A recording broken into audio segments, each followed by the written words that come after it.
We're all misfits. All right, you ragtag bunch of misfits. You're a scrappy little misfit, just like me. Biggest bunch of misfits I ever set eyes on. Good morning, Misfits. You are tuning into another episode of the Misfit Podcast. On this week's episode, we're going to be talking about wringing every last drop out of individual training pieces without losing sight of the big picture. As always, the best way to support this show is by heading to properfuel.co. Use the code word Misfit. Sharpentheaxeco.com. Use your favorite athlete code. No, I just said that. That's one of the other ones. Sorry, Misfit you can go Athletics. there twice if you want. It's fine. Yeah, go to sharpentheaxeco.com again and use another code to help another athlete and save yourself more money. You're saving yourself more money by MisfitAthletics.com, buying gentlemen. things. Yeah, that's true. That's what my wife tells me. Had to buy it. It was 50% off. They gave me, they actually walked into the store and they gave me 50% just in cash and said, take this, please. If only it It's worked kind that of like way. when you pay for things in cash, it's free. Like, doesn't even count. That is true. That's true. I hide. I don't know if I still have a Vegas fund. I used to. Anytime I got cash, I would put it in there and I'd be like, I cannot wait to waste this at like a roulette table. I cannot wait. That's a young man's game though. Happy phase 3.5 day, gentlemen. What the hell do I mean by that? Phase 3 has begun officially today at misfitathletics.com, and phase 4 has officially begun at teammisfit.com for our affiliate programming. We'll get into live chat, but I want to start with, does the new year mean anything to you guys? And I don't mean like, did you stay up till 12:01? Like, No. Is there anything to the like turnover of the year that does anything for you or makes you think in a certain way? Or is it just the next fucking day? It's the next fucking day, but it really fucks me up when I have to write the date down on anything, and I'm writing fucking /23 instead of /24. It's probably the most notable part of the new year for me. Otherwise, sure, fucking you can day. do it. No, I've already fucked it up like 5 times. Nice. I wouldn't say not it really. means anything, but like there's definitely an air of things are resetting almost. Like Mhm. not everything, but I don't know. There's just a feeling of, oh, okay, it's a new year. What are we going to do this year? Or what are we going to accomplish this year? I also think it's timely that I think people need that after the back half of, like, especially in America, like the back half of December is like, what the hell just happened to me? And like my brain and my body and all that. So I think Make it count. for people that do, for real. And so if you do go through that, I think it's a like nice excuse to be like, that shit's over. Like, we're now on the other side of it. I think that's the only significance for me, is that it just indicates the end of the holiday rush more so than it's obviously New Year, but that doesn't mean a whole lot to me. So personally. no resolution for you, Hunter? Not a big resolution guy. No?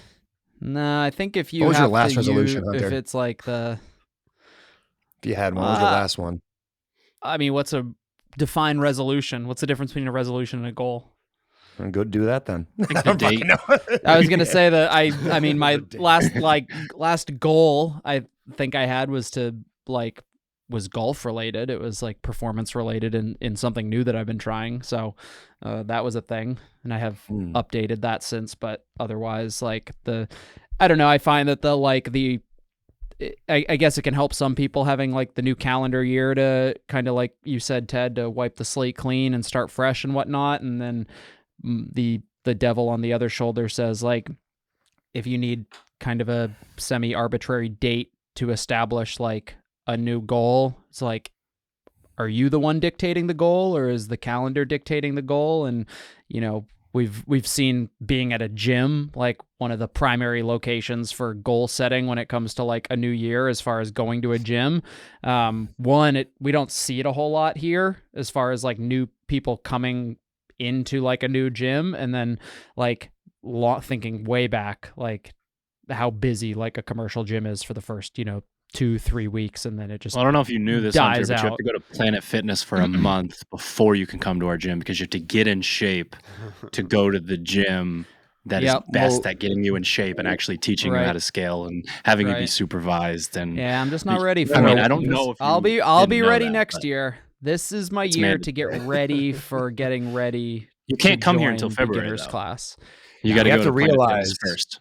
You have to realize you can go to Planet Fitness for $10, not know what the fuck you're doing in the first 5 seconds of being in there, walk around aimlessly for about 15 minutes, eat some Tootsie Rolls on the counter, walk out, and then February 1st sign up at Misfit Gym. Are they the chocolate ones or the fruity ones, though? I love those fruity Tootsie Rolls. Grape Tootsie fruity ones are good. Oh my god! I don't know. I haven't been there in a minute. I haven't had to go to what kind of Planet candy Fitness. do they have at Planet Fitness? I should thought you walk went next there door to and use like find the out. stair stepper or some shit. I do, but I feel bad because I'm stealing someone else's membership on someone else's black card is how I get in there. So I just feel guilty, you know. Is that where you go tanning? This is shit. Yeah, you know, I've been working on it. I paid orange. $12 to Fake go tanner. to a commercial gym last weekend, and it was as exciting as I remember it being. Did you go to F45 or something? No, I He's drove bodybuilding. down to Foley's before I went to my mom's for dinner. I saw a dude in a handstand hold with his feet against a punching bag, kicking it. So imagine being in a handstand hold. Imagine being in a wall-facing handstand hold, facing it. Imagine being in a Okay. wall-facing Wall tap. handstand hold, and instead of a wall, your feet are against a punching bag, and you are just kicking the punching bag. His name's Paul, and he That's goes how to my Women's baby exercises. That was worth the price of admission. What was yes. he training for? Like, That's what a do you good think question. he Wouldn't was you training fucking like to He's know? training for I don't life, know. Ted. Yeah, wouldn't you like to know?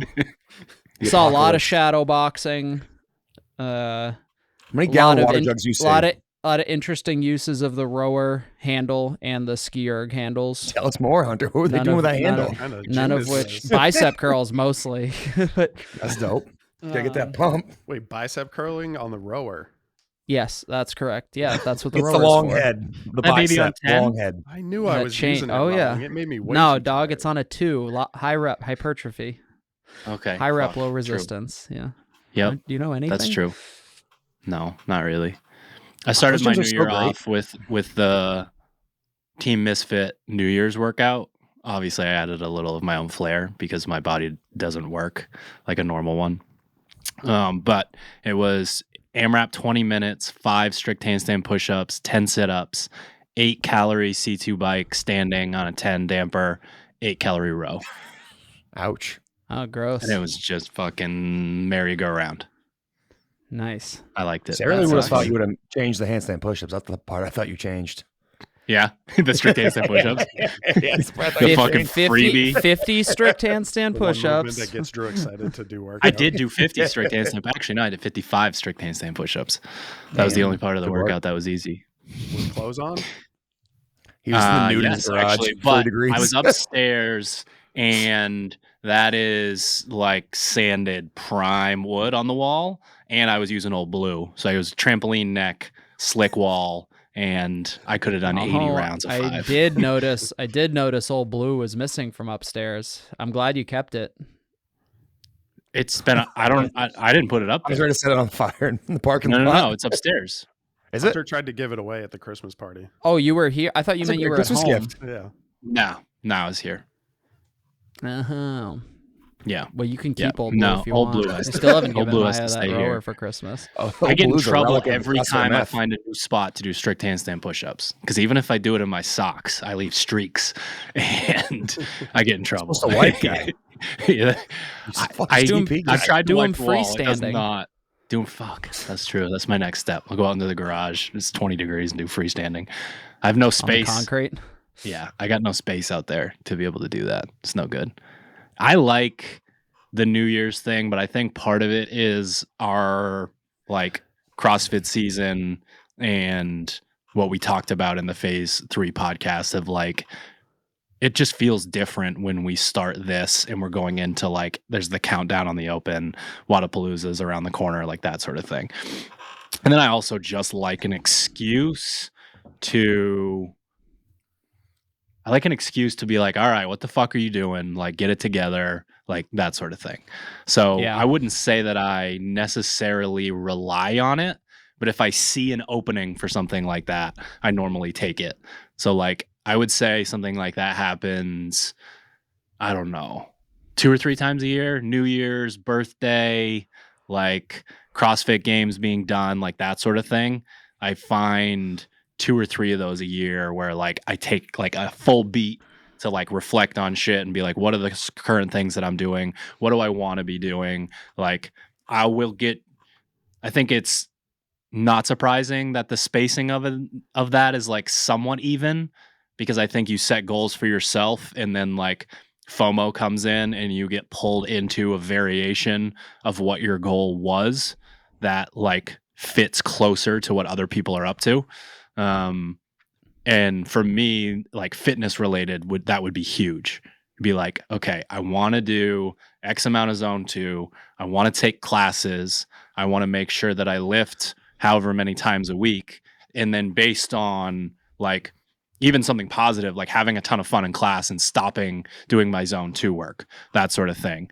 That will pull me in that direction. Or I'll go on like a bike ride with someone and I'll be like, I'm a piece of shit. I need to do 65 hours of zone 2 every single day. Or I'll lift and my lifting numbers aren't where they are in comparison to like being in class.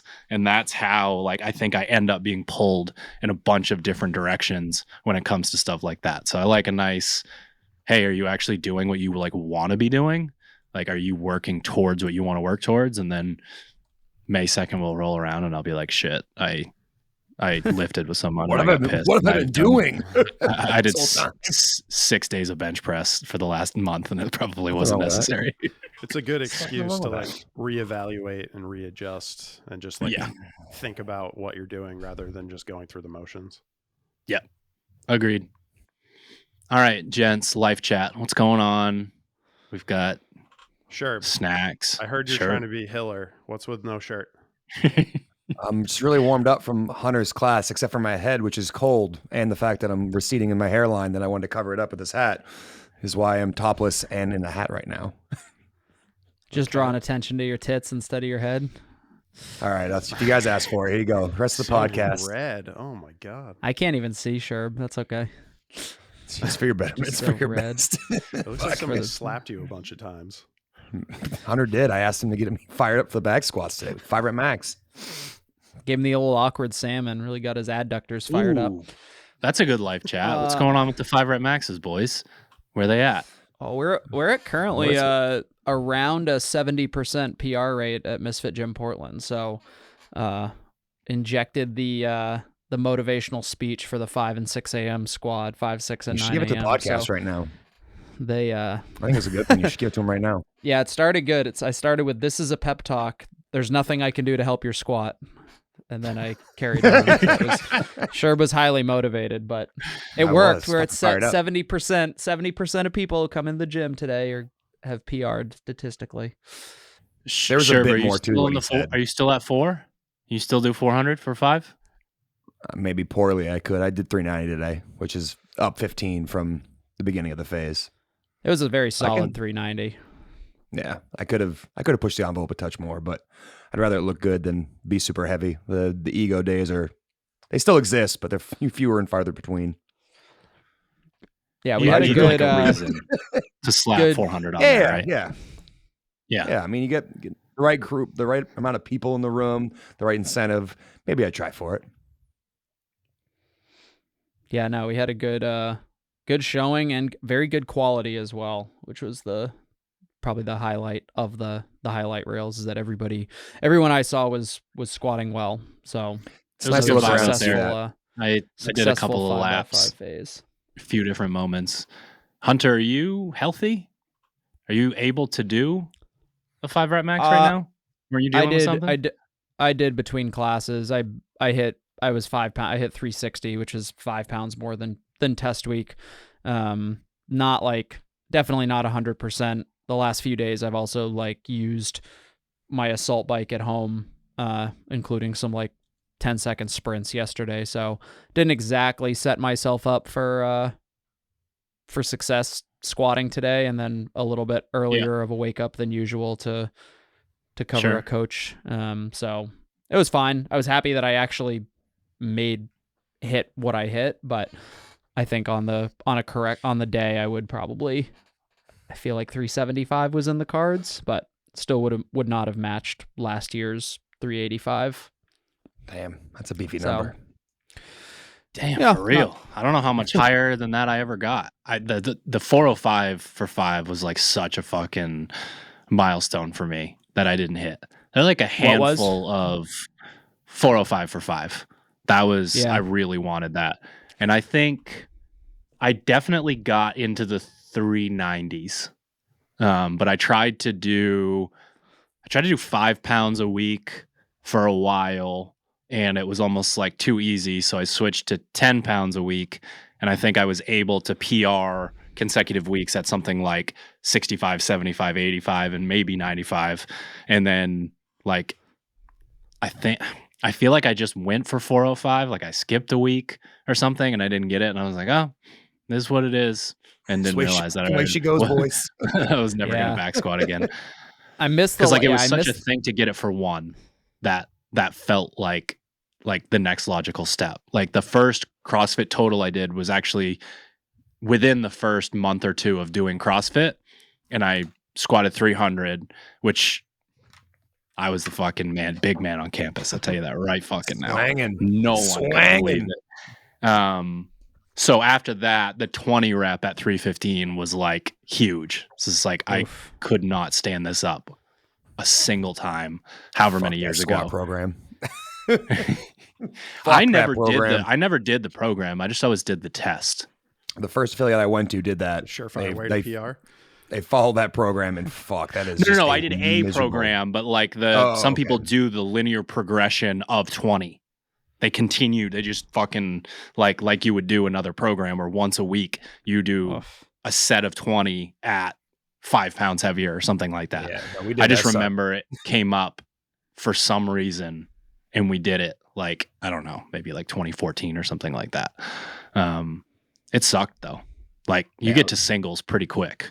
Like you're at like 11 or 12 and you're like, oh no, this is one at a time. We get that 10-second pause between reps is pretty brutal.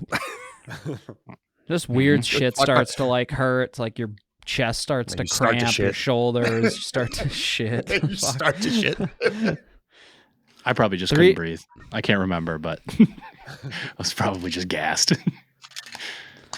Now the 5x5 program is always fun. The retest day is always a good time here because I feel like the back squat is like the official lift of the Misfit Gym Portland, and if there was a max, it's probably the 5 rep max as opposed to like a 1 rep max for the back squat. But people always it's fun because people surprise themselves. You get new people who came in just at the right time and they're like get stronger. You get people who came from other gyms who joined us and they at the right time, and maybe they even miss like 2 or 3 of the actual squat days. But then, whether it's the few days that they did hit, combine that with a pretty good squat, and when you've got like 15 to 25 people all squatting to Metallica, it's like, what the fuck else are you supposed to do other than stand up that 5th rep? I think the mental hurdle of a new 1 rep max, even though it's like this singular thing that you just do once and you're done, is significantly harder for so many athletes, because there's just this insinuation of like, I got to get 5. So like whatever, 1, 2, and 3 are like an afterthought. And I think that allows someone, especially that's a little bit less skilled, to be able to go in and like test their back squat in the best way possible. Because like, saying if you're using not a 5 skilled, rep or using a 1 rep? Using a 5 rep, yeah. The 1 rep can get in people's heads. Obviously, if it's actually 100% of what you can lift and you are unskilled and you don't have your 10,000 hours, like you might load differently. Some people do the like drop straight down and then try to stand back up. There's just like, it takes a little bit of the edge off. And I think that's funny. It's counterintuitive. Like it's significantly harder to do a 5 rep max than it is to do a 1 rep max, but you can get out of your head and just start fucking squatting. The application too to people, just generally speaking, for our affiliate members, is way more in their daily life than a 1 rep max. Like it's kind of like 1 rep max to me is showing off that you have high skill and you're very strong. But like if you're looking to have a squat that's more for your longevity and like giving you all the benefits you come to CrossFit for to improve health markers, I would say the 5 moves the needle more for those folks than a 1 rep max does. Yeah, My I mind's think it's- going to like the checklist. Like you get a subscription to a website and they want you to get like the Ultra Gangster Pro. So it checks all of the boxes off all the way across. I think the 5 rep max just ends up checking off. Like you're talking about it for longevity. I want a CrossFit Games athlete to have a robust 5 rep max versus a 1. Like I don't really fucking, especially in a lift like that. Like your deadlift, your back squat, like movements like that, you got to be able to like sling the barbell. You got to be able to move it like consistently over and over at extremely heavy weights. I think that translates so much better than like, can you do a good job for a couple of seconds? Because that really just doesn't translate to the sport. One of the members on his way out actually asked, he was like, so curious, like, why do we do 5 rep instead of 1? Is it like a safety thing? And I was like, no, like, well, we did a 1 rep max phase earlier in the year. It's just like, this is just something a little different. The program has, like, I told him, I was like, I've never seen this program not get someone stronger, save like the small fraction of people who've been squatting long enough for, you know, maybe 7 weeks to not actually move the needle like all time for them. But like you said, the transferability and like the fact that you can like, it's more, it's almost more approachable in the sense that it's like, if you're going for 5, like you're going to get 1, like the odds that you fail rep number 1 or 2 of your 5 rep max is pretty low. You know, we see it basically exclusively on the 4th or 5th rep, unless they're like really reaching or maybe have already done a 5 rep max in that like session, but you can't, it's very difficult to bullshit your 5 rep max. Like you catch a good bounce, you like the stars align, I joked, I was like, maybe Pluto's in fucking retrograde or whatever it is. And like the Mercury, but okay. Whatever. Fucking Pluto. Big horoscope guy. Anyway, you can get lucky on a 1 rep max in a lot of ways. It's pretty difficult. Your luck runs out by about rep 4 on for a 5 rep max, and it turns out you have to be strong to finish the set. So we ain't getting. Yeah, the only reason I know that is leaving. because one of my favorite songs is called Mercury in Retrograde, I think. Something like that. So that's how I know it's not Pluto. I don't know if there's. I do love Pluto in astrology. any of those conversations, is there? Is Pluto a planet? There's definitely. It I is, made right? that up. I do know. I think it is a No, planet it's again. I'm not. pretty sure. It's not? They made it a planet again? I don't Yeah, think so. they took it away and they brought it back. Hold on, stand by. I'm fucking selling this right now. Really? Is Pluto a planet? Are eggs and salt healthy? Is Pluto back? All right. According to NASA.gov, Pluto was once our solar system's 9th planet, but it has been reclassified as a dwarf planet. That's Well, pretty that rude. just depends on if you believe NASA or not. That's true. Ooh. Have you guys ever Do you guys- seen the videos where people are proposing If you believe that, NASA or not. yeah, the I space don't. shuttle footage is faked? That's people floating on like wire rigs. Didn't Stanley Kubrick do it? Yeah, but that was the moon landing that he. faked. Oh, that's right. Oh, They shot Kennedy. fuck. No, that was the CIA, bro. Get out of here. That wasn't NASA? No. Fuck, I got my facts all twisted up. All right, Facts. now that we've covered Pluto and salt, let's talk about. Well, I'll get this conversation started by posing a question. If you guys were going to do a workout, let's say a 20-minute AMRAP or an interval piece that ended up taking over 20 to 30 minutes of your time, how long would the session take you if you did a warm up and a cool down? An hour. 22 minutes. 20 minutes and 30 seconds. An hour. You said a 30 minute 20 to 30 20 to minutes 30 of- minute Metcon or interval like of Yeah. working time. Yeah. Yeah, hour. Maybe an hour. So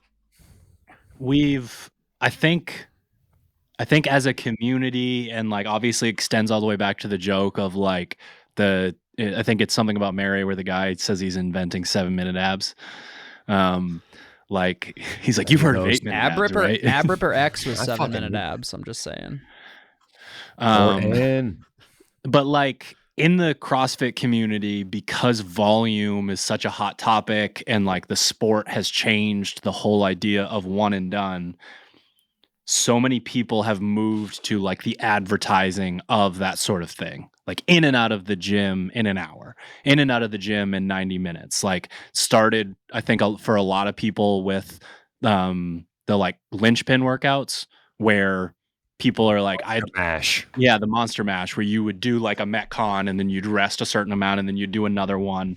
And I mean, if I remember correctly, was that once a week? Yes. Wasn't it Yeah. like It was like a Friday or something on like his program. And I think a lot of people think about stuff from that perspective. Like at our gym, a lot of people like to take on Saturday the morning class and then the like partner class afterwards. And there's just something to like, I got a little bit more free time today. I would like to get a little bit more volume in. But I think when I think about it, when I do a training piece, obviously that was a bit of a setup. Like when I go out to do a training piece and I'm warming myself up like to the point where I'm going to get the best score, and then I'm cooling myself down to a point where I'm going to be able to like recover and execute the next day and the next day and the next day. It's 1 hour for one conditioning piece. Like I would say for me, like 6 times out of 10, even if it's not like it could be a 12-minute AMRAP, a 15-minute AMRAP, but by the time I actually like hydrate and like walk around a little bit, I'll look at my watch and it's like 50 some minutes. And sure, you look like you're chomping at the bit over there. I'm gonna let you. I'm trying to, because what you just said that you did for the New Year's Day workout, the fucking 20 minutes to just kind of move your body, because the idea behind that programming was someone could bring that to their house. Maybe their gym's closed, but the gym could send it to their member and be like, hey, this is something you can do at home. It's exactly what I did on Monday, and it's a 20-minute workout. The range of motion is needed. It's a squat, a little bit of handstand, push up. I decided to do double under instead of 100-meter runs because I didn't want to open the bay door and freeze my ass off because it was about 21 degrees outside.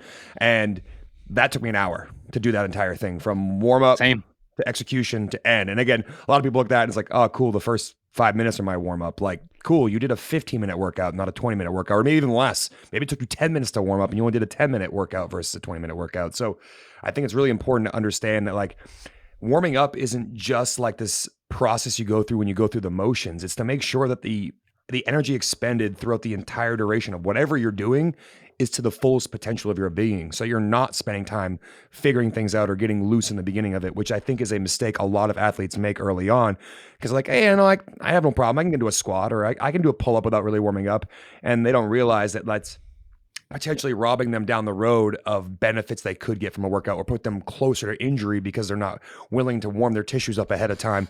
And they don't feel that in that single workout, but 3 weeks later when they feel a twinge in their lat doing a muscle up, it's probably because you didn't warm up your pull-ups in that, whatever 20-minute workout that didn't feel like you needed to 3 weeks ago. If you've never gotten a second wind in that type of workout, then you have no fucking clue what you're doing in a warm-up. Like obviously pacing matters, right? Like if you're going to do a 20-minute AMRAP, you're going to think about how long a round takes, that sort of thing. But if you've never had that moment of like, I actually undershot this a little bit and I can up the calories per hour, or I can make my transitions faster. If you've never felt that, then you have not explored the realm of like, what does it feel like to be in that. And you get a little bit more of it, I think, in like the endurance community, where you can feel pretty uncomfortable for a period of time. And then it's this like metamorphosis, and all of a sudden you feel pretty good. And you're like, okay, I can actually kick this up another level. I think to Sherb's point about the injury thing, that's probably like maybe the most relevant. We see a lot of athletes, especially like younger athletes, and I'm talking kind of more about a gym setting, and that a lot of folks disregard either the warm up or the cool down or both. And it's the same people who like have it's the nagging injury sort of thing. It's one of those things where it's like, it's maybe not a catastrophic injury, but it's like, this thing, like, it just gets tight on me every once in a while. Or it's like that, I've got a nagging.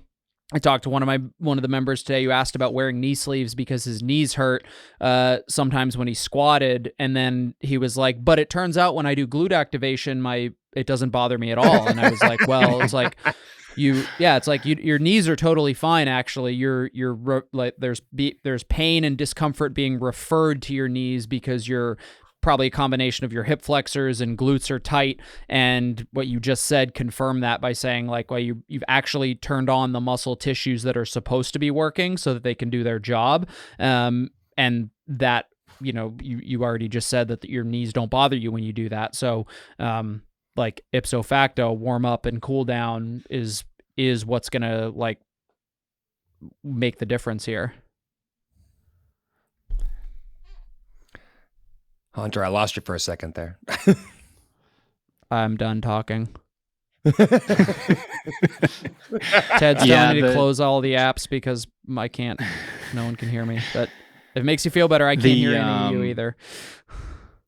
Good. I feel so much better. Thank you. I think so much of what we talk about on this podcast and the direction that we take it has to do with who we're selling the idea to.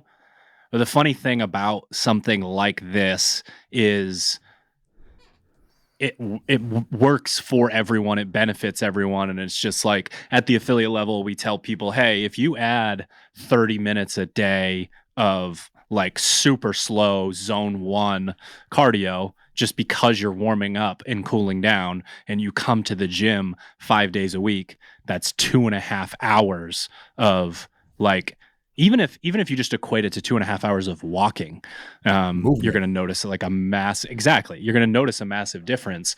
But on the side of the competitor, we've talked a lot about exactly what's happening when you're going from rest to working out. And the simplest version is just your body would prefer that let's say your heart rate starts at 60 and at the end of your warm up is at 160. Your body would prefer you tick up like whatever 100 divided by 15 is, that amount per minute for 15 minutes. Your body wants to know what you're asking it to do. It doesn't want to be jolted into that like fight or flight response, because then it's going to panic and it's going to like prioritize getting as much like super muscle contraction and getting as much blood flow to your lower half as you can. But then when they do the lactate testing, and they don't give someone a warm up, basically what happens within your body is it builds up for the first 15 minutes to the peak of that response. And then it goes down and resettles. So even if we're not talking about it from the like more physiological, biological standpoint that we do in terms of getting blood flow from your organs out to all your extremities, your body is going to produce more waste within that first 15 minutes and then settle back down.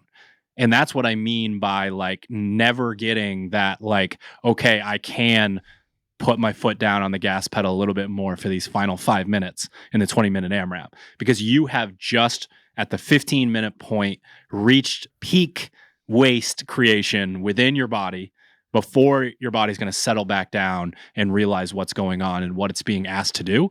And, they just do that by putting people on, a stationary bike and testing lactate as they go. So you're basically in the worst possible position you could be in 15 minutes into any workout that you don't slowly ramp up your warm up for. And that sounds like not only a killer in a competition setting for people who get really nervous about warming up then, but obviously if I'm creating that level of waste, you think about why you'd be so fucking sore all the time if you're doing that to yourself at high intensity every single time you do a workout that's a little bit longer.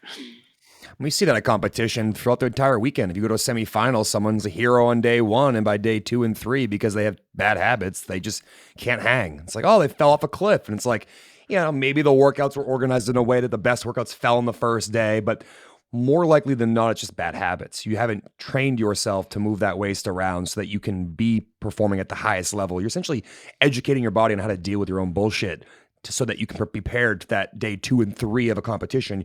You're not fucking dying. You've actually taught your body like this is the normal process we go through, and this is how we get, from getting our tissues warm and making sure everything's kind of flowing at the right caliber. We compete and then we cool back down, and all of a sudden, instead of having a 10% hangover from every single workout, you have a 25% hangover from every single workout. And by the end of the weekend, you're, instead of operating at 85% where you should be, you're down at 70% and wondering why you're losing by tenths of a second or a few pounds or a couple of reps. It's just bad habits. I When think you get there's you get someone who is go ahead, Hunter. This sucks. Can you not see me? You're a little I can blocky. see you, but you're like pixely and you start to move, and then all of a sudden you're like halfway into a sentence.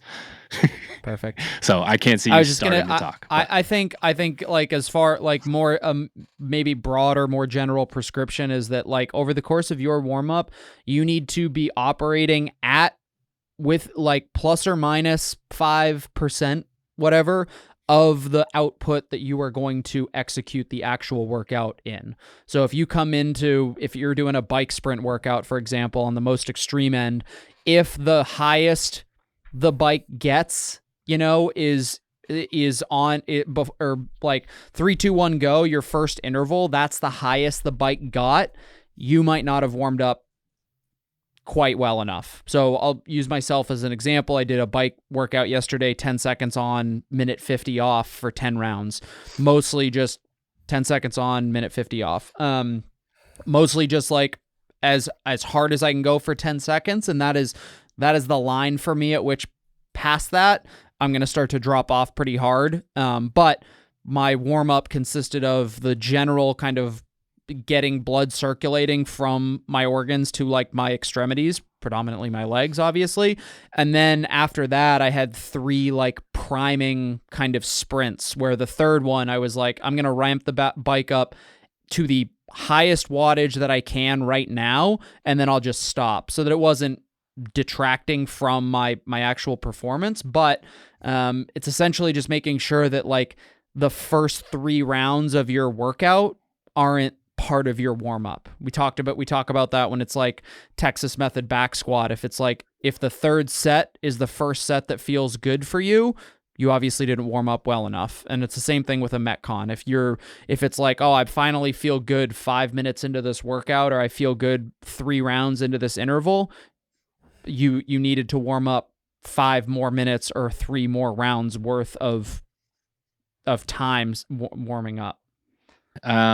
So for people listening that don't follow our programming or haven't seen our warm-ups, essentially you need to slowly ramp up your heart rate from around 12 to 15 minutes, in that range. If I'm doing a longer piece, I will take the full 15 minutes, knowing that the intensity will be brought over a given like period of time within the workout. When it comes to a shorter workout or something that I know that's going to be intense quicker, I will do a 12-minute version of that. And then a lot of what Hunter just referenced within the next 3 to 5 minutes, where it's like, I know that I need to get to a speed and potentially a dynamic movement pattern, or a weight that's a little bit heavier. I need to get to that and feel comfortable with it and grease that groove before my warm-up is done. And that, again, could be an intensity thing, or it could be a dynamic movement through, I have to jump high or I have to lift something that's a little bit heavier. And then, Hunter, I don't know, I'm not usually not very strict about how long I rest after that before I work out. It's normally based on feel and time constraints more than anything. Yeah, same. So long enough to settle the heart rate, but not so long that you cool down. It's pretty right.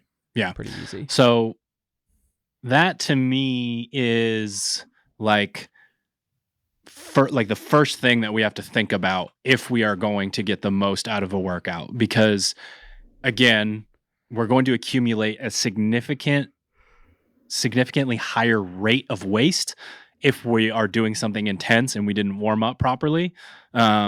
And I don't know, for me, I'm kind of insinuating, I think warming up is much more common than cooling down. So if you are accumulating more waste and you don't have the behavior of cooling down as well, like that's twofold an issue.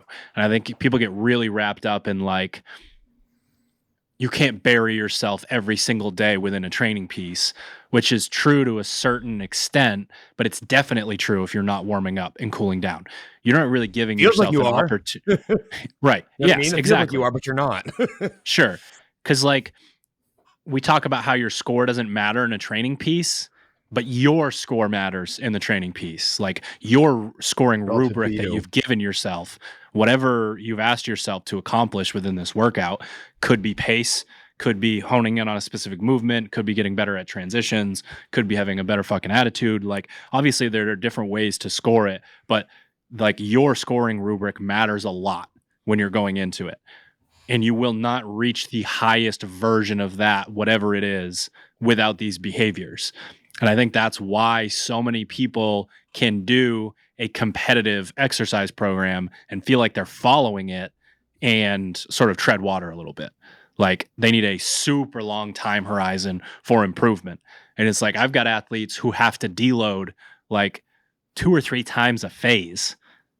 And because of the behaviors that they have and because of the way that they attack pieces, because of the way that they warm up for lifts, they're crushing the people that are doing more volume, not taking deload weeks, not doing any of these things, because you don't realize that like this whole thing, especially when it comes to the sport, is very all encompassing. It's not 3, 2, 1, go. I do what I'm supposed to do and then I'm done. Like it really just does not work that way at all. I don't know if you guys want to jump in any more on the warm up topic before I go over to cool down. I mean, there aren't as many like there aren't very many sports where like you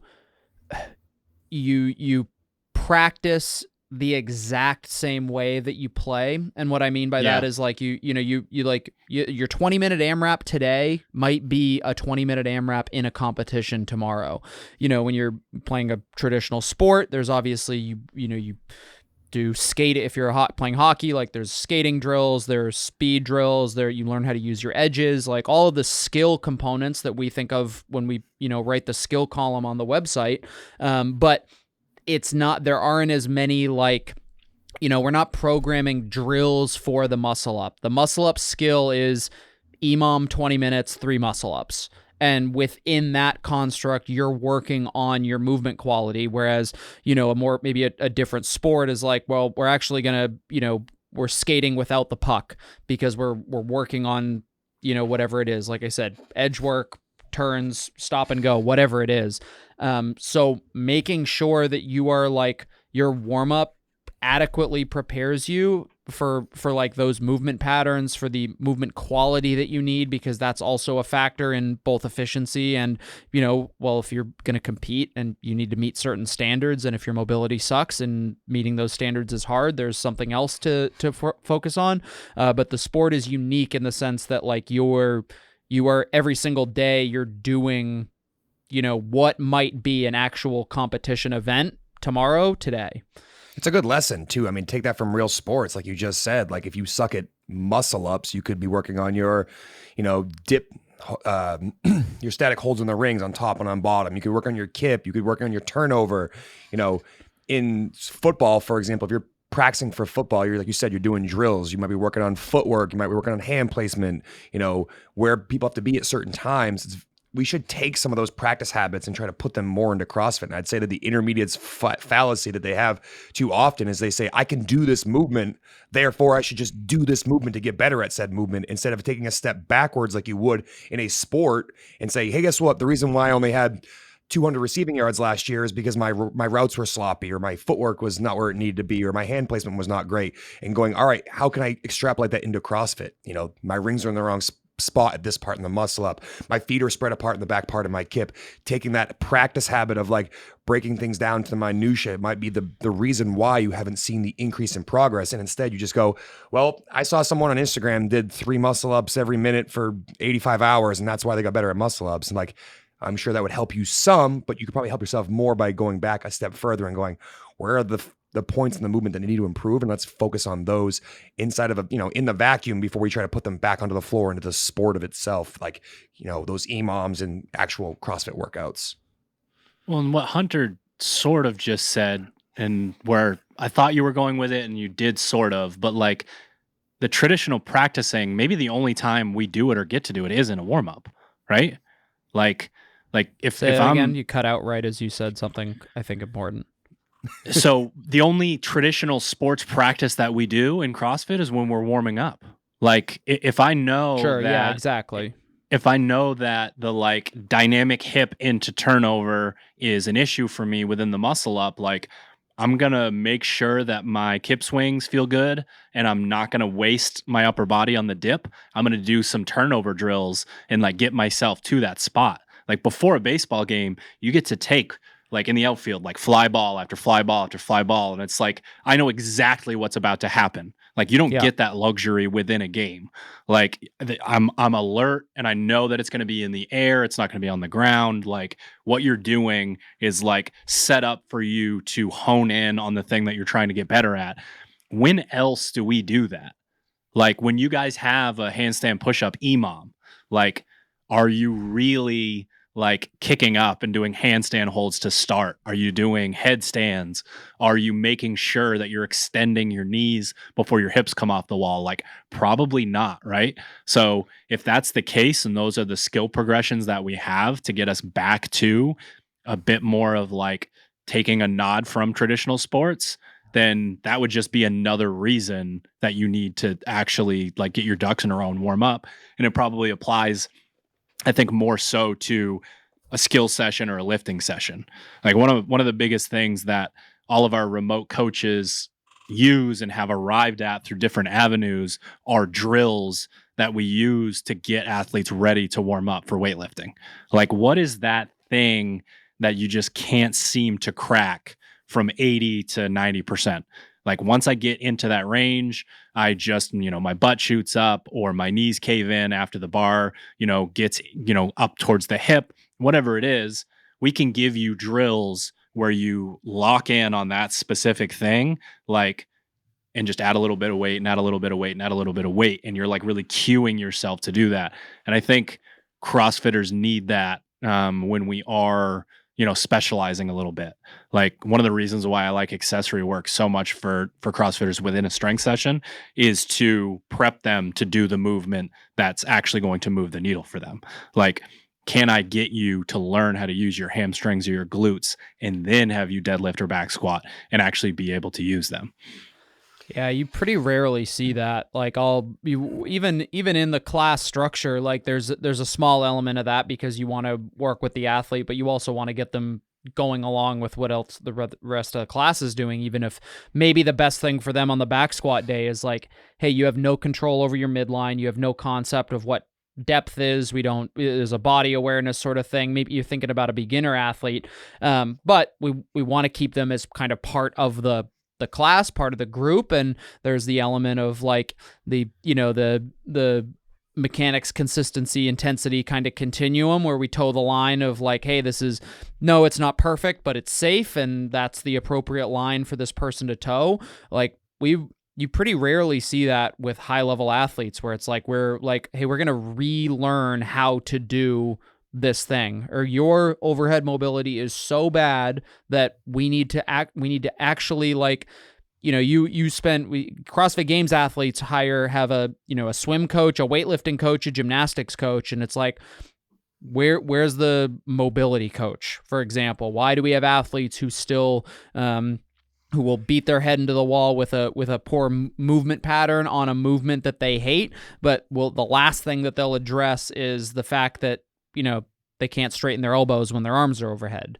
All they need is a magical lifting percentage program. It has nothing to do with mobility, Hunter. Shut the fuck up. New shoes, new lifts. Yeah, it's new shoes, new belt, new knee sleeves. Has nothing to do with mobility. What the fuck are you talking about? It's so great. So Sherb is frozen drinking a cup of coffee right now. Like he's got it to his face.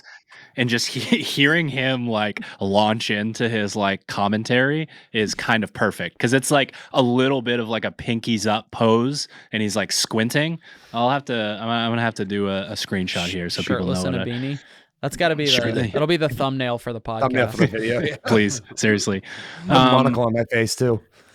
when it comes to cooling down, I think one thing that's unique about warming up is if you keep warming up if we have variance, you're warming up for a different thing every time, right? Like, so the results of it and you feeling it might not show up in the way that we're talking about unless your athlete IQ is a little bit higher and you just know what you feel like in these types of workouts and like, oh, I actually feel a lot better than I thought I was going to.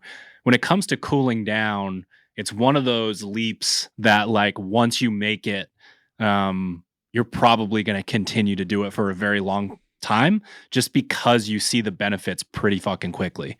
Like if I go bury myself out there in the gym and then come back in here and try to work, like it is very clear that my central nervous system stays heightened and in that catabolic state for like a seriously long period of time.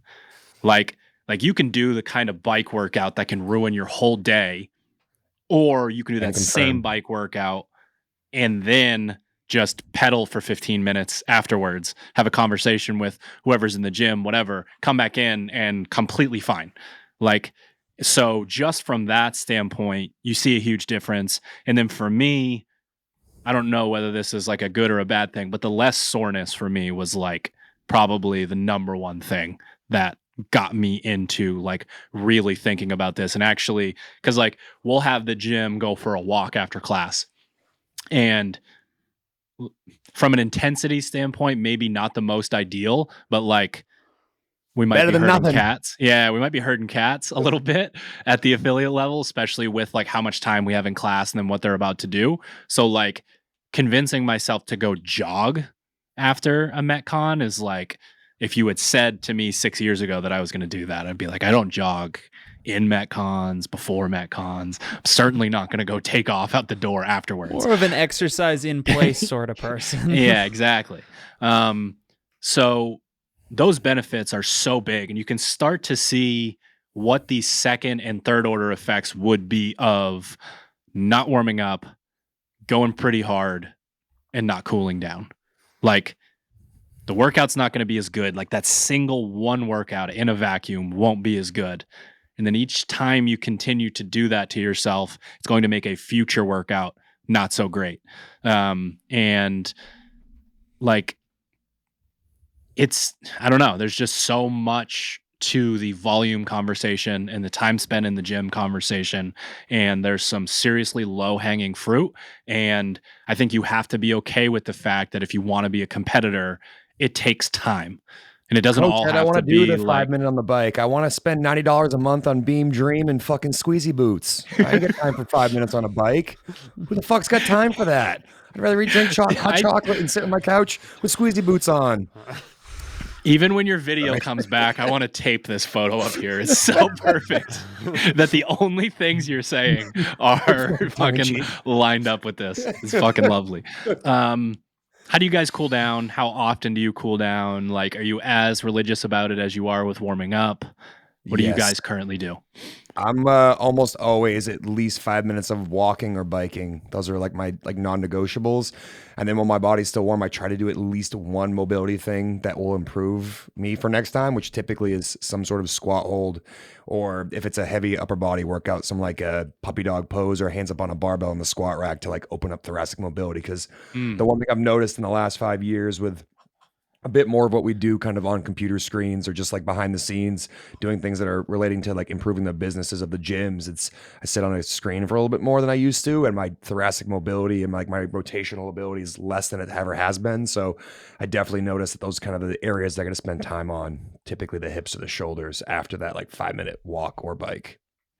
Yeah, a lot of my cool down is time dependent, but trying to get on a machine or go for a walk or something like that. Because you got to also try to think about what sort of like things you can stack on top of each other. So if it's nice enough out, like going for a cool down walk or jog outside is like, oh, that's a cool down. Those are steps. That's vitamin D. I've all of a sudden stacked like 4 or 5 positives with just this one action. When it's colder out, it's more something on the machine, whether it's a cold tub or sauna some days, but more consistently, it's like the combination of cool down. And then like Sherb said, I try to get one one mobilization of any sort, whether it pertains directly to what we just did, restoring some overhead mobility or improving overhead mobility. Most recently for me, it's been like hips and low back, making sure that those are like, those feel good.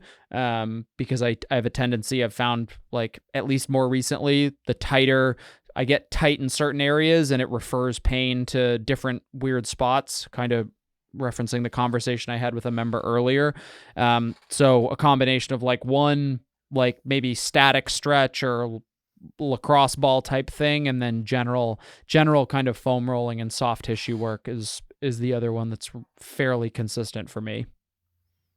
Yeah, the endurance community refers to it as finishing the curve. So, like, if we are ramping up to warming up, or in our warm up to working out, and then we work out, like, they are so used to, like, if you read any endurance program, it's like the warm up for mile repeats is slow 2 mile run, you do your repeats, and then you do a 1 or 2 mile slow cool down. And like, that is such a foreign concept to a CrossFitter. But basically what you're telling your body is, especially if you're fit too, which is kind of weird, you will be better at flushing waste in the moment. So I don't want to skip over that. But if you get done a workout and you have a very high heart rate and you have an excellent heart rate recovery, which is how much your heart rate drops in a given period of time afterwards, that is a measure of being fit and why someone would be good at, say, like interval work, that sort of thing. But what you're telling, what's that? Is that all I need, coach? Because mine's great at that. Am I fit? So what you're telling your body, though, is all of that waste that you have does not need to be pumped back through the system to be cleaned out. The more times your heart beats, the more it's telling your body to send good stuff out and bring the bad stuff back in. So if I take my heart rate and just drop it right off, like, because I'm fit, and again, this is not me. This doesn't happen to me. I probably cool down just by standing there. But when you tell your body that, you continue to go through that. And that's why the endurance community is going to do it, because they're in such high repetition of the same muscle groups over and over and over. If you're running all the time, if you're biking all the time, if you're doing any of those movements where it's like, my ankles or my, quads and hamstrings are just getting the absolute hell beaten out of them all the time, like, you are forced to go in and do that. And then the other thing, the reason why we can't just, like, some people will use a sauna, say, to get that same benefit. So you get off of the bike, you go into the sauna, heart rate stays a little bit more elevated. It will help get rid of that. But our other circulatory system, the other part of our endocrine system, is our lymphatic system. Yeah.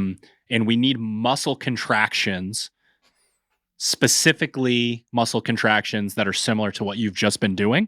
So like, if you rode a bike, either walking or jogging or riding a bike, or, you can move from the Echo to the C2 or whatever. The closer it is to the same muscle groups that you just used, you are going to squeeze that waste out of your lymphatic system. So we need muscle contraction and a slow lowering of the heart rate to cool down. It's a bunch of different ways to do that. And then, you guys hit the nail on the head. Like, if you do that, you have the most, like, key prime moment to get yourself into better positions and actually make a difference within static stretching, isometrics, things of that nature.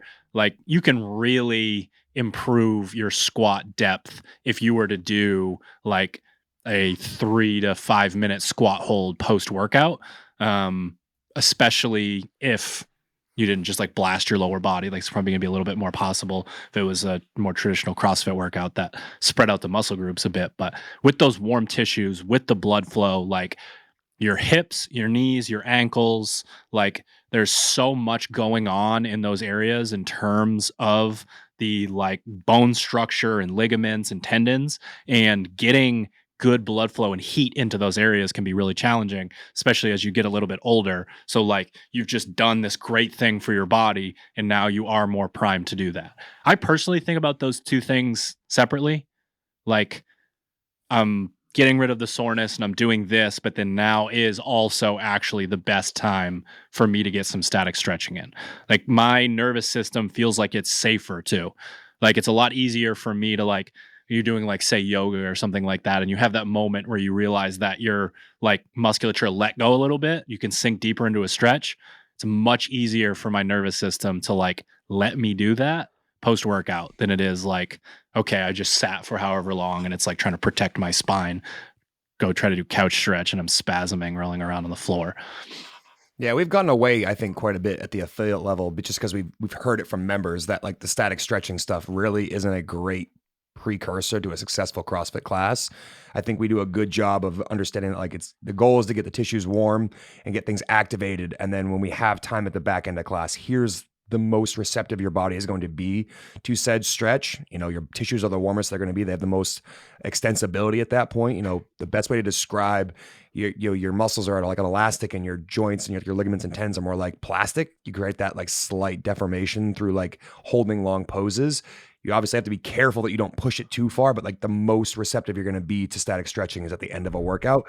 And if you've appropriately cooled yourself down, you're further signaling to yourself that like it's time to get back into the parasympathetic nervous system. So it's time to like recover from what you just did. And this is another way to kind of create that cascade in your body and in your brain, basically to say, hey, it's time to turn off the like catabolic process and let's get back into building back up again. So I typically tell athletes like if you're going to static stretch, save it for after your workout, not before your workout. We do a pretty good job too of like it's like not anti-stretching pre-workout. There's just, I mean, we can just call it a different fucking name, call it dynamic range of motion, whatever you want to say. We basically like, I think of it kind of like when you're warming up, you are working your body into its current maximal ranges of motion. Post-workout, you are treating that as almost like, oh, this is the time where I can improve my range of motion so that the next time I go into that warm up, maybe I have access to more positions. Once I actually go through some of those dynamic ranges of motion, I actually now have a larger total range of motion through which I can train. But you're also as the affiliate coach, it's a different thing because you're in charge of so much more with the athletes. You're in charge of like general education for like physical well-being for your athletes.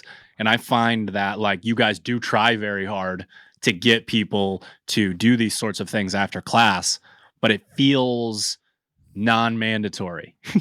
And a lot of people just leave. They sort of just walk off. So if you're in charge of, hey, you need to be static stretching, you need to be warming up, you need to be lifting and exercising and doing all of these things, I don't fault a coach for teaching good stretching principles and practices at the beginning of a class. Like that doesn't bother me because that is a behavior that we have to get across to people and show them like, hey, like there's a high level of trust here at the gym.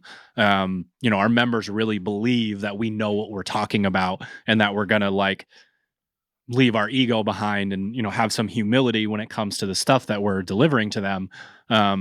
So if you have to, for again, education purposes, get that point across by having everyone couch stretch together or doing that, and then you sprinkle in the, hey, if this sucks so bad, like if the couch stretch is harder than the cube tests, then fucking like, I know you're watching 9 hours a week. What do you think the ratio of members raise their hand for couch stretch? I would rather cube test than couch stretch. Right? Fuck. I mean, even competitors like high level competitors come see us, and something that the Olympic lifting community does is a 5-minute squat hold before they clean and jerk, snatch, or back squat. Like it kicks their ass. And then they lift some fucking world-class ungodly amount of weight. And I'm like, what the fuck? What are we doing here? Like, you can't sit down in the bottom of a squat and you can snatch 290? Like, what? Imagine what? It'd be good. Right? That's what I'm trying to fucking say. I need the weight. I need the weight, coach.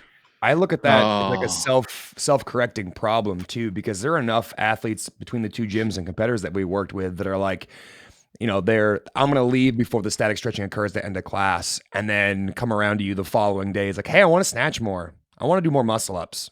I want to have better whatever the fuck. And it's like, well, I've sort of told you without telling you directly what that is. You don't stay for stretching. You don't stay to improve your positions. Do that. I'm not going to give you a percentage program. I'm not going to give you a weakness template. It's like, do the little things that add up and make you better. And if you are serious about it, like I'll say you start in the corner over there, start doing your couch stretch or your, handstand holds or whatever the thing is that needs to improve you individually. Like if you care enough, you'll start doing those things. I'm not going to give you some fancy program. I want to tell you how to actually make a difference. This is the low hanging fruit, like you said earlier, that you're not going after right now. And is the reason why you don't snatch what I think is your capability. You could snatch 185, but you snatch 155 because you don't do these things. And one of my resolutions in 23 was the idea of being the member, acting like the member you would want in your class when you're taking class. Definitely. And one of the things that I struggle with personally is like, I gotta do my fucking cool down. Like I really need to. Like I'm fucking old. Like I get sore pretty easily. I can bury myself pretty easily. So when you guys are doing the stretching, I'm normally on an echo bike, like cooling down. And it's like, it eats at me a little bit because I've tried to commit to like, I am going to do as much of the warm up as I can.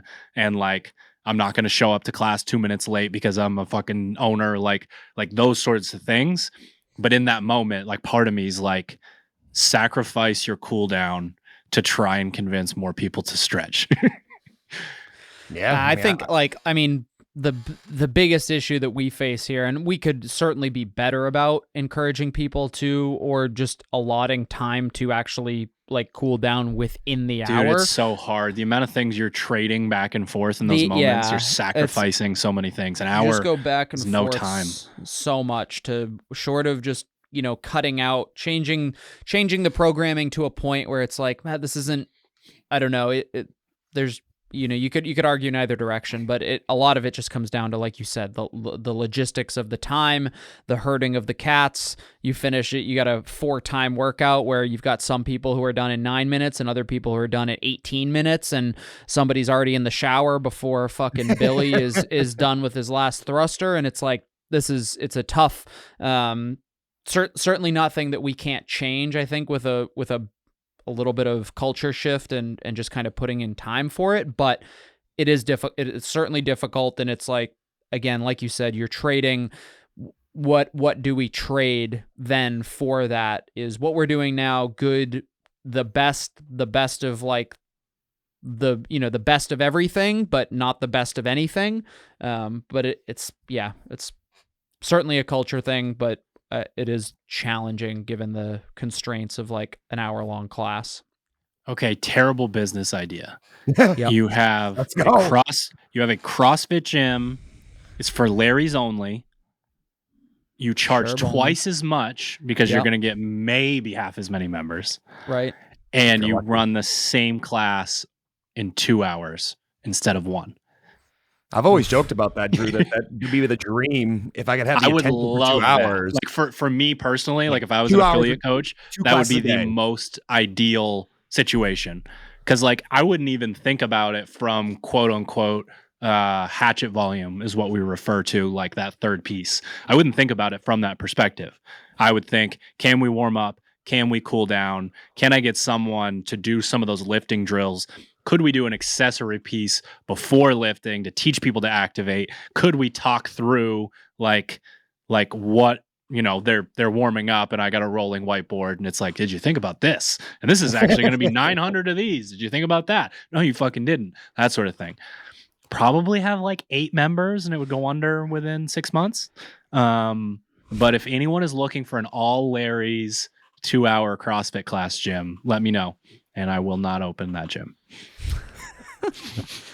You could, man. It's $999 a month. There'll be 6 members, maybe. Yeah, that would be the fucking dream, man. Just like having like the hour and a half class that we have can be challenging to like stay in the whole time. It's difficult to think about being on for a full like 2-hour class. especially when it consists Oh of yeah, a it lot would be of like the speech from Old School where then says he blacked out and he's not sure what happened. Like, Where am I? like I'd cry. Like, also, there's only one class a day, by the way, because I would be exhausted. yeah, got it. Yeah, so one class a day, 8 members.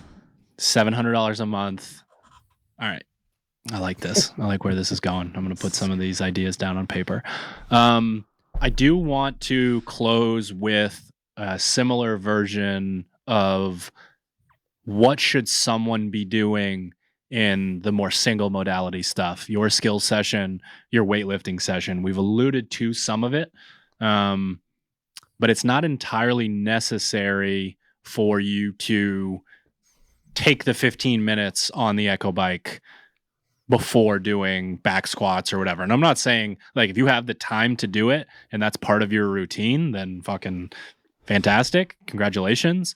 I think an amount of time where you can ramp yourself up to a point where you feel a bead of sweat and you feel your heart rate up, I think that's a really good start when it comes to weightlifting movements.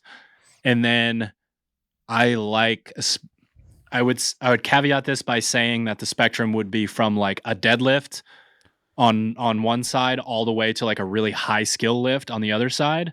I like a lot of reps the higher the skill goes, like really, really greasing that groove. Traditional sports practice, quote unquote, like we referenced before.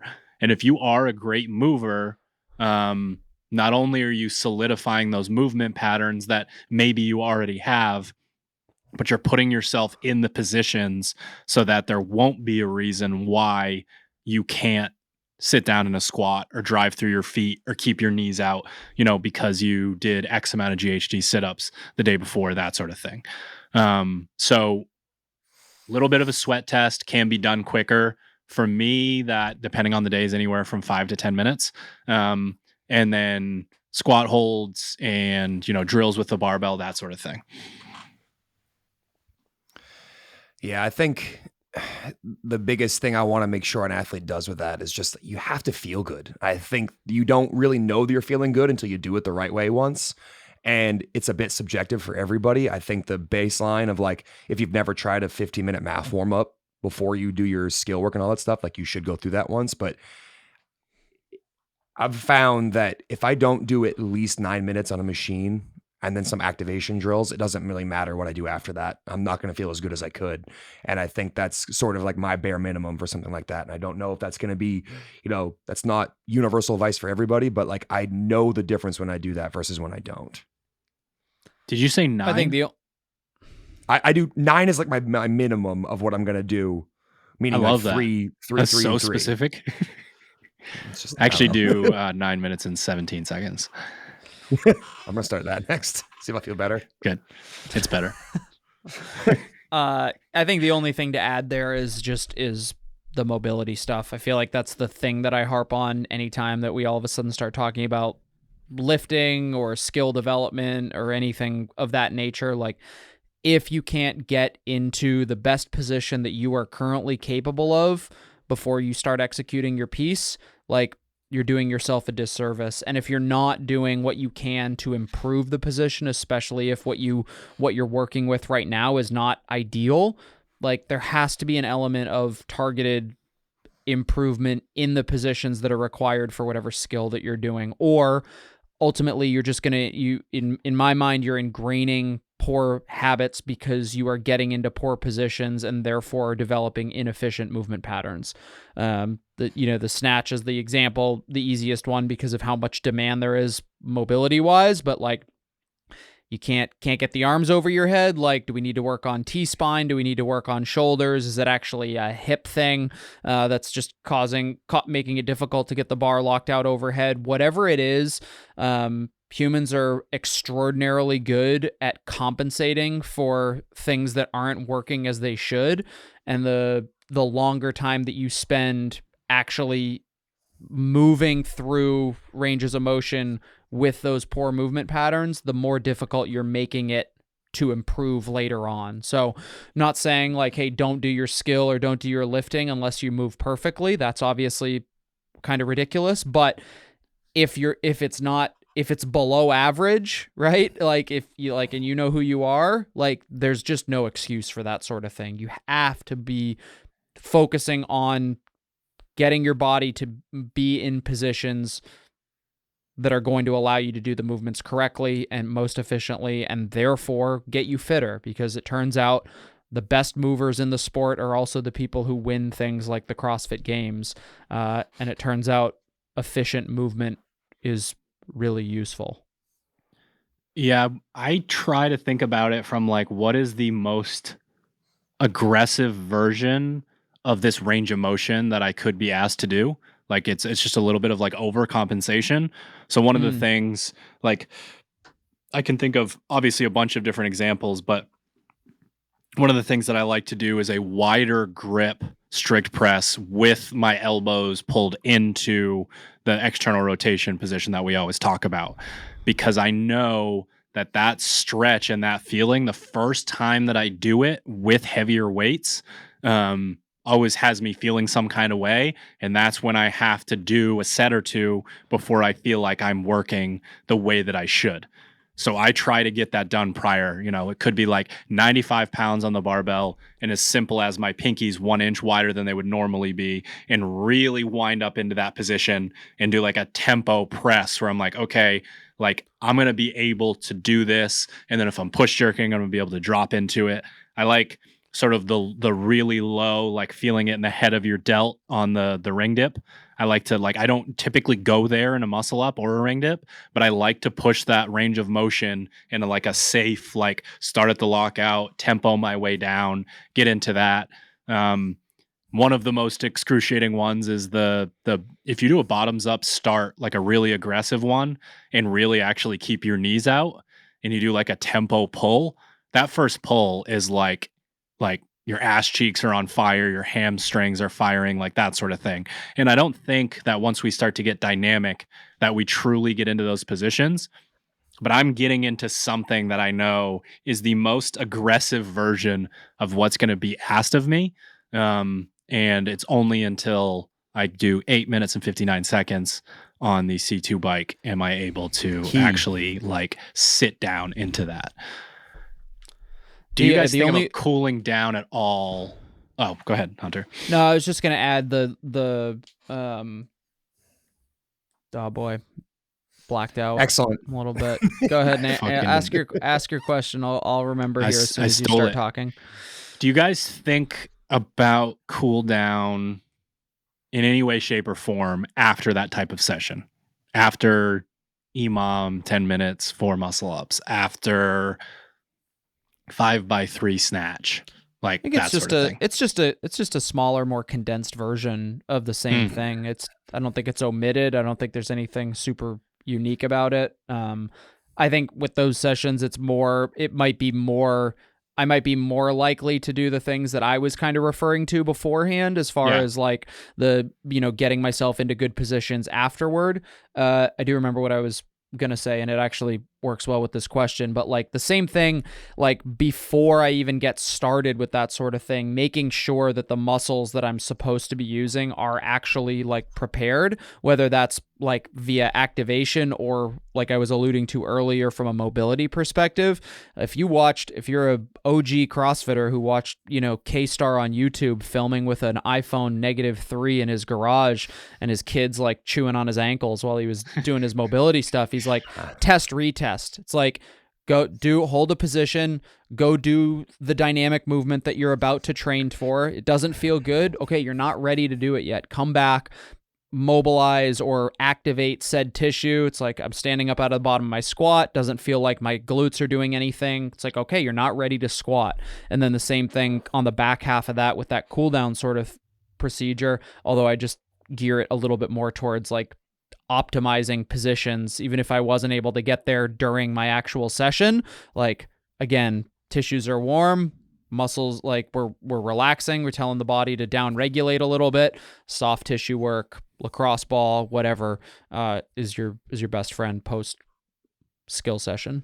Yeah, I'm more soft tissue and stretching for something like that. I could think about what I just did and what felt restrictive or what didn't feel great as I was doing it. And it's just a good reminder, like, all right, I warmed myself up. I activated. I did what I thought was enough mobility. I did the snatches. Yeah, my bottom of my squat didn't feel great today. I'm going to work on my ankles a bit more before I call it a day. Or, I really didn't like how my thoracic spine felt. So I was leaning forward more and hyperextending my elbows more in the snatch. So I need to work on opening up my T-spine, or, my chest is blown up from, 4 smooth sets of muscle ups to the point where like I feel a little tight. And I know if I don't do that, the next time I try to go to back rack a barbell, it's going to be uncomfortable to keep my like wrist neutral in the back rack. So let me spend some time loosening up my pec before I call it a day. So I'm probably a little bit more on the static stretching and like tissue mashing angle when it's skill based as opposed to like a heavy breathing kind of workout.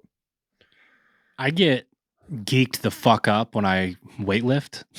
Like part of it is just I enjoy it a lot, but the other side of it is if I'm only lifting X number of times a week, like bringing the speed to the equation and bringing a level of intensity to the equation. And while it's the afterglow type thing is not like a Metcon, like I don't really feel like beat down when I'm sitting in my chair. It's kind of the opposite. It's somewhat positive. Like I feel very heightened. But then there's eventually a crash to that. Like I can tell my sympathetic nervous system is still very much on and dominating for a considerable period of time after weightlifting. So for me, like one of the things that, and I just do it on machines anyways, but like one of the things that would help me the most is like fucking meditating or something, doing like box breathing in my office and just letting my body know like, hey, you don't need to stand that weight up fast anymore. You're staring at a computer screen. And like the whole like gas tank thing, like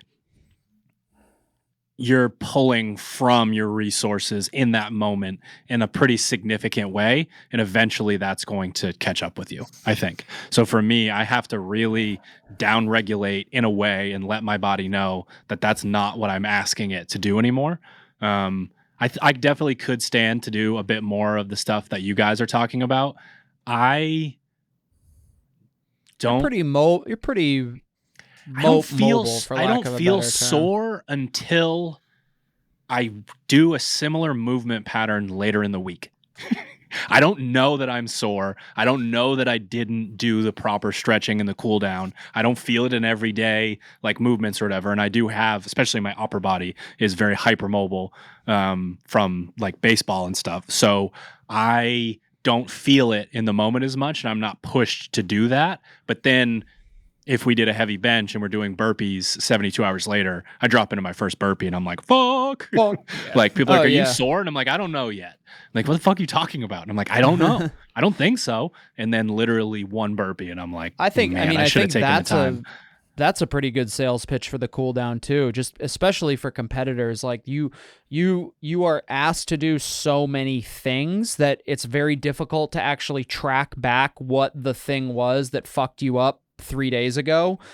Your example is like a great one. It was like we bench pressed last week, and then like 3 days later, it might have been actually burpees as well, but it was just like, oh yeah, turns out like I do use my chest for burpees, like even though it's not a push up. It's like you do use your abs when you need to jump really high and pull your knees up to your chest, and it's the sessions that maybe accumulate volume. It's a skill session, but it actually snuck some volume in, or you just did a workout that was super intense and you created some of that soreness and you didn't cool down sufficiently afterward. And then the chickens come home to roost 12, 24, 36 hours later when you're doing something maybe not, not even the same movement pattern, but there's a muscle group that you used before that is sore because you didn't cool down you're now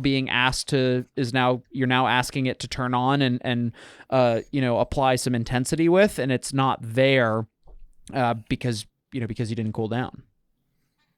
Facts. I'm going to do a prompt for final thoughts. Fucking Christ. How did we just talk about getting the most out of an individual piece without really addressing it? How did we just answer that question without directly referring to it in that way? I just think we've changed perspective on what may actually move the needle in said piece that isn't the piece itself. Like, I think that being present and understanding that getting yourself ready to do it and then coming down from it may be as valuable for some of you as doing said piece. Because if you're just doing the exercise or the training piece without the, bookends on either side, you could be throwing away 25% of the adaptation that you could get for some piece. And if you compound that across a week, a phase, a year, you have someone that, you blink your eye and like, wow, we used to be head to head in most pieces. And now they're fucking 30% fitter than I am, or they're quarterfinals or they're semifinals. And I'm still an open athlete. Like, but it's weird. I don't have the same habits. Maybe that's the one thing that's the difference there. And you can make that change for yourself and find that you're considerably fitter with just investing a bit more time in the preparation and the, cooling down following said training piece. There's a lot of people who work really hard that just don't pay attention to that and then wonder why their peers leave them in the dust. I mean, I think it's pretty easy how we didn't address a single training piece, because it applies. The degree to which it applies might change, but all of the same principles apply no matter what style of training piece you're doing, whether it's a 1 rep max lift, a 20-minute Metcon, a bike sprint interval, or a skill session. Like, all of the same principles apply. You just, kind of pull different knobs and levers to prepare yourself maybe more heavily and for one thing that maybe you're preparing a little bit differently for a monostructural machine-based interval versus a 20-minute triplet with an overhead squat, a chest to bar pull-up, and a burpee or something like that. It's the degree to which the needs of the warm-up vary by degree, not by kind, I guess is the CrossFit answer to that question. Yeah, for me, it's important, and it was addressed because of the fact that we ask you guys to do a lot.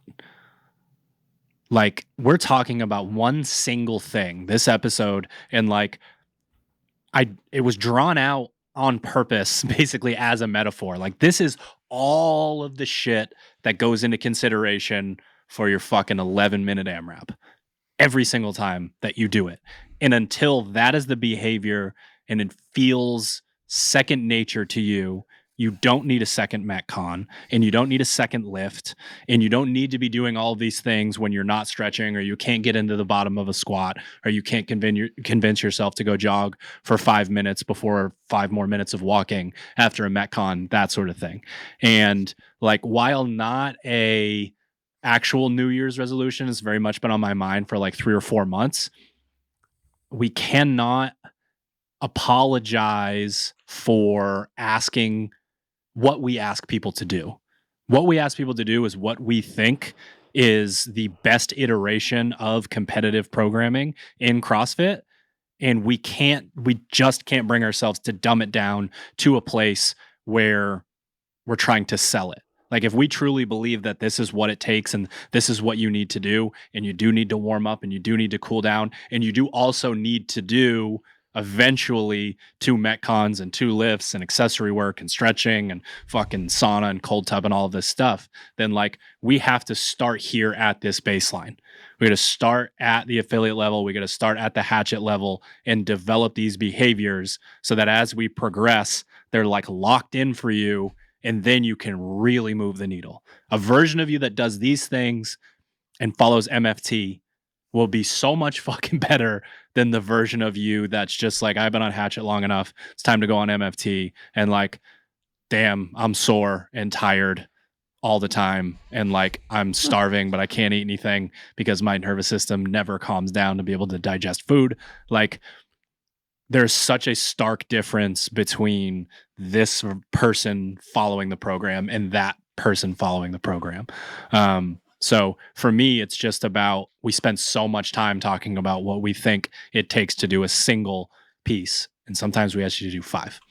The parallel between this that I, was thinking about as you were saying it, Drew, it's like the person who asks you for what supplement should I take and they don't eat. What sauna and cold tub protocol should I have if I don't sleep? You should use the 8 hour of sleep protocol to try that. Sauna. Yeah. And again, it might not be the sexiest thing. It doesn't sell on Instagram. We don't have big booty influencers telling all you need to do is this 90-minute program and it works great for you. But it actually fucking works. And it's not easy. I mean, it's simple, but it's not easy. Like, I'm saying. Is my coffee cup on my face with a monocle? Yes, it is. Honestly, it's fucking perfect. You'll laugh when you see it. It's Snarky Sherb has an actual image now. I'm definitely going to turn that into a sticker on my phone. I should make bumper stickers. We'll give that to members for the holiday gift. What do you next think, year. Ted? Ted, I need you to say something because you have a much more monotone looking pose than Sherb. So I'm gonna need something from you to close it out to wrap my brain around it. Warm up, cool down. Don't trust NASA. Pluto's not a planet. That's kind of perfect. Did we do it? We did it. Yes. Happy Phase 3, Misfit Athletics athletes. Happy Phase 4, Team Misfit affiliate athletes and coaches. Thanks. Thank you for tuning in to another episode of the Misfit Podcast, and thank you to our show sponsors, properfuel.co. Use the code word Misfit. Sharpentheaxeco.com. Use your favorite athlete code. We'll see you next week. Peace.